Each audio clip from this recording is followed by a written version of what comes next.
telling the Tesla fanatics he's got to get his act together quick because global competition is coming.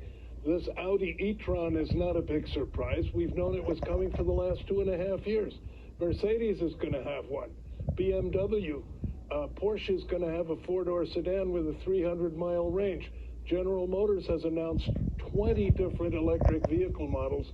And the thing about all of these is they can all be sold at a loss for environmental compliance reasons, and the losses on the electric vehicles can be recouped on the internal combustion ones, which are the ones that 95% of Americans still want.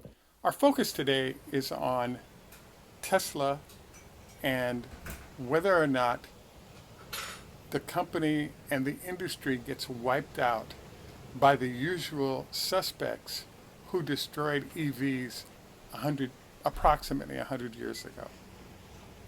This is Greg for Teslafaninsight. Thanks once again for joining us. If this is your first time, welcome. If you're a repeat visitor, welcome back.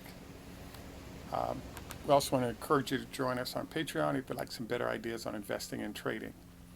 So this show has a lot of moving parts, and I appreciate you guys working with us. In particular today, I chose the image of John D. Rockefeller. One of the companies that were part of his original company was actually Exxon.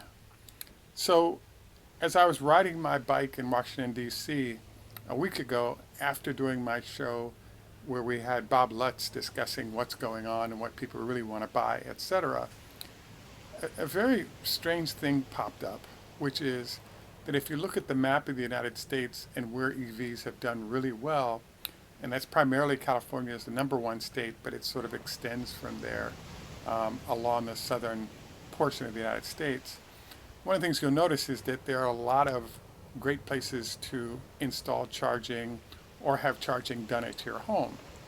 I'm in the greater Washington, D.C. area, and I've been obviously to Boston and New York and a lot of the cities between here and there, but in the highest density cities of Manhattan, for example, in general in the New York area or in DC, what you'll find is that everything has been around for 200, maybe 300 years. And so the homes are close to each other, there are no garages, it's not easy to charge your EV. And as a result, a lot of people are saying, forget about it, I'm not interested in charging up. So what I'm kind of focused today on is a general concept I call a pocket veto of EVs that's somewhat emerging. So as all of you may recall, we did a show where we looked at, well, why is it that there isn't electric transportation that's low pollution throughout most of the best developed cities in the United States? That's like a New York, a Philly, etc. Well, New York obviously does have electric throughout, but in a lot of places, the electric doesn't exist. The primary focus that I've had, and the worst case scenario, is what happened in Los Angeles. So starting in the mid-20s to about the late 30s, there was a process where the combination of Exxon, GM, and Firestone got together, and they bought up most of the electric facilities that had been installed to use electric trolley cars, if you will, small trains, to move commuters back and forth into the central parts of the city from the suburbs and around the city. And so one of the issues was GM had this thought process, well, how do we increase sales? And the answer was quite simple. If we can get rid of all of the electric vehicles, we'll now have diesel buses, and they require tires at a certain interval, they require a certain amount of fuel, and they'll need to be replaced. Hence, folks like GM who are dominant in those businesses could benefit from that transition going forward. So the answer that comes up then is, what's next? And the answer that's emerging is there's a company called Apple that surrendered. They looked at what the environment looked like, the penetration, and how well the solution from Tesla was working, and said, we're out. There's another company that's officially thrown up the surrender flag higher than others, than most, and that is recently the EQ series from Daimler-Benz, the car side of the company, has thrown up the white flag saying no mas. They're changing the titling and moving elsewhere. Well, this brought up an interesting question that I noticed as I was riding my bike along, and that was, well, wait a second. We've got brilliant people running all of these giant companies. They've got a lot of money they could put to work. And all the above decided there was no need to put charging facilities in. We would just produce cars, and then consumers would roll over and buy them just like they did other cars. Well, if you're living in a section of the country that's high density with no charging for your vehicle, how's that actually going to work? And the answer is it's not working, therefore it forces consumers back to old solutions because we didn't give them a quality solution that allowed them to go electric. So the next question that logically pops up is, well, all we have to do is install the charging facilities and then we're good to go. Great idea, but there's a problem with that. The problem is you have limited space. So DC is a height limit. So as a result, all those professionals have limited parking spaces into which they could park to have their vehicles charged. So now we have the next question of, okay, there are limited parking spaces even if you did have enough charging facilities. But the next issue, and that I've decided to include as a photo on here, is just a picture of a gas station. Why? Because DC is a 5x5 square, and almost all those squares have key intersections already occupied by gasoline from Exxon or from the other big entities. Well, the next question is, well, why don't those guys just install a few chargers and we're good to go? The answer is almost all of them are affiliated with one of the sort of giant entities out there that sell gas. So why would a company trying to build the amount of gas it sells try to facilitate facilities on their premises that supports an expansion into electric vehicles? And so hence what I see happening, what is going on right now, is the whole idea of EVs is sort of dying. Tesla's actually doing well because most of the big companies, be it GM or Ford or Daimler in this case, in a limited basis through VW and others, have all decided the best solution is for us to retreat, deal with software issues, wait until the charging network grows large enough, and then we can sort of return and take advantage of the new structure that allows them to be successful. And the answer is, I believe, also the fact that what competitive advantage does the major legacy OEMs have when it comes to electric vehicles? The answer is none. So therefore, if there's a way to say we made an effort in this space, it did not work out, let's go ahead and go back to what we do well, which is combustion engines, we can win this as we've done in the past. So the other thing that's popped up, and this is a sidebar discussion, is what's going on with China relative to electric vehicles. We're allowed to go, and that without huge tariffs, be it Australia or Europe. They've become very dominant because they control the supply chain so intensely, particularly for lithium-ion battery materials being produced, that they can almost put out an EV for half the cost of any other competitor. So now this puts us in an interesting spot. The legacy companies get destroyed when they try to enter the EV space because they do not have technological advantages or supply chain advantages that China has.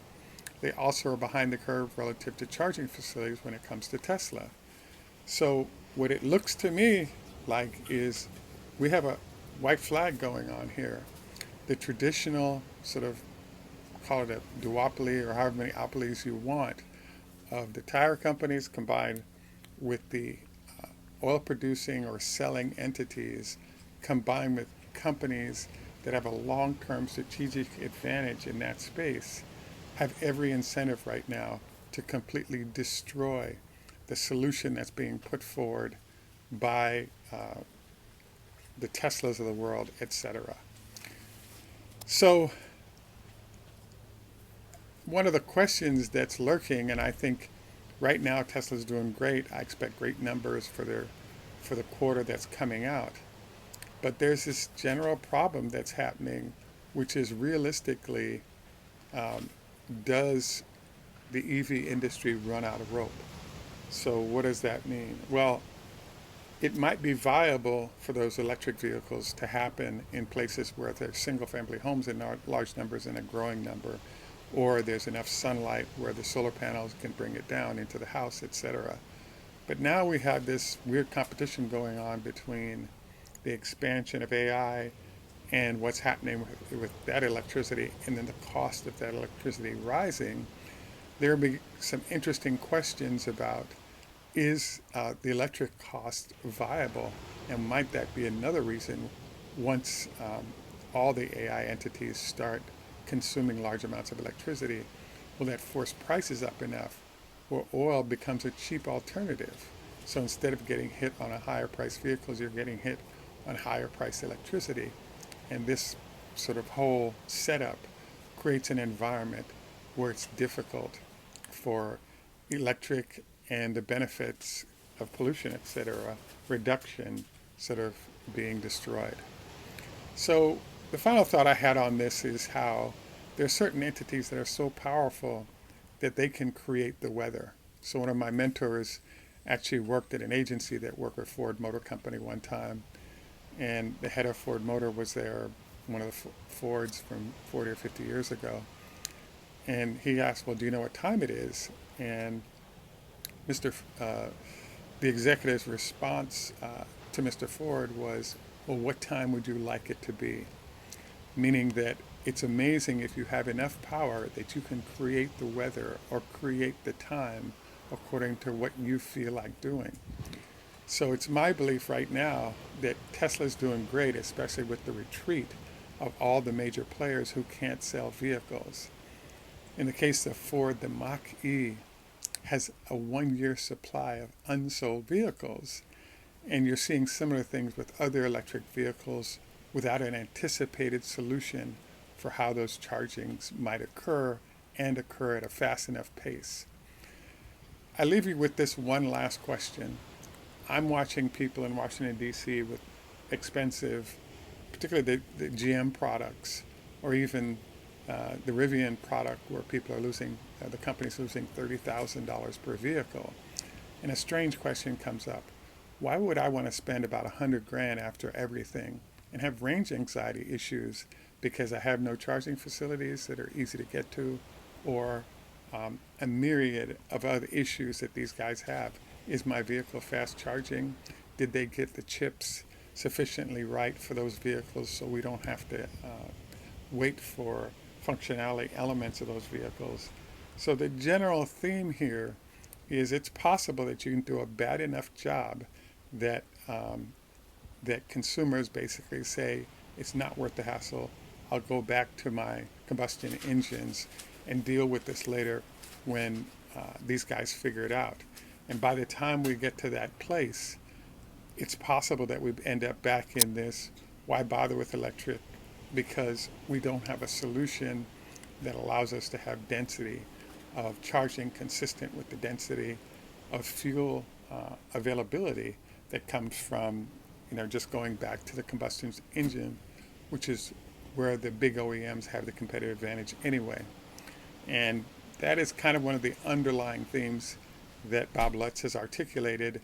And I just thought it was fascinating to watch how consumers are definitely interested in electric, but there seems to be this inability to find a charging infrastructure in probably the highest density places across the country.